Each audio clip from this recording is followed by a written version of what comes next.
হচ্ছে হালিমের জন্য। ডালটা আমি রাতে ভিজে রেখেছিলাম, ভিজানোর পরে এখন সিদ্ধ করব। দিব হচ্ছে, এটা হচ্ছে বচ, একটা মশলা, কালো এলাচ, দারচিনি, দিব লবণ, আর দিব হচ্ছে হলুদ। এটা দিয়ে আমি ডালটা সিদ্ধ করব। ডালটা সিদ্ধ হবে।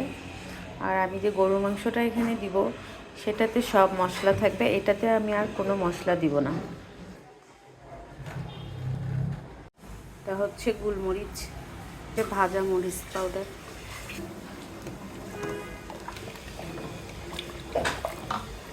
এখানে হচ্ছে হালিমের মাংস রেডি।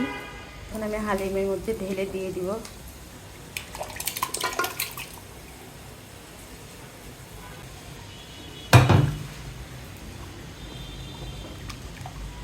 একটু পাতলা হচ্ছে।